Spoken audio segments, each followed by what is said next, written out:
Ebintu ebigenda okwesibwa mu kulonda kw'abassentebe ne bakansala ku Lwokuna lwa Ssabbiiti eno bituusiddwa e Kalangala era akulira okulonda Ronald agaba akasiza nti byonna bifuniddwa. Bokisi bwaffe obw'obululu bwavudde e Kampala leero bwatutuuseko wano ssaawa nga 3 ez'okumakya. Bwonna bwatuuse bulungi tebulina buzibu. Ono agumizza nti bandikozesa register singa obuuma bunaddamu okugaana. Whatever failure was there was just a hiccup. We are likely going to use them unless otherwise.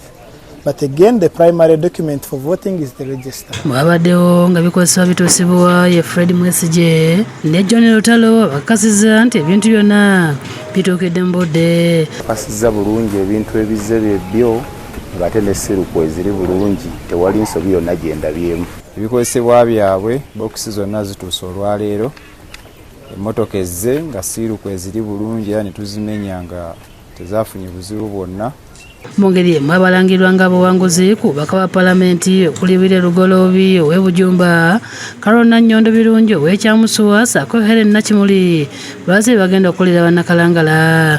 Ensonga ng'ey'entambula, oluguudo ne ferry, twagala District Hospital wano Kalangala Health Center for nga President yatusuubiza ensonga zino ngenda ziremera ku mirimu gy'Abannakyamuswa engulu ngenda kugikwasaganya nnyo n'amaanyi era mbasaba munsabire era mumpe obuwagizi bwonna obwetaagisa nti buli kagwawo e Kalangala kalina okutuuka mu Paalamenti ya Uganda ate ne bakamanya ne babaako kye bakola nabategeezaako ku kye bayita Nakimuli Foundation egenda okuyamba Kalangala mu byenfuna, mu byenjigiriza, mu byobulamu naye okusinga okusitula abantu mu byenfuna zaabwe. Ate omubaka wa Lugazi Municipality Stephen Sserubula yawanguddwa mu kalulu yebazza abantu bonna abamuwadde obululu wadde nga tebamusobozesezza kuddamu kuwangula ekifo ekyo.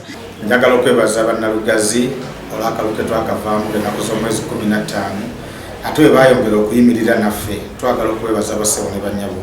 Agambye nti wadde ng'emitima gyabwe gyamenyese olw'ebyo ebyavudde mu kulonda nti eyo si y'enkomerero n'abasaba bave benyigire mu kulonda abakulembeze ba gavumenti ez'ebitundu okusuubira okubeerawo ku Lwokuna lwa wiiki eno.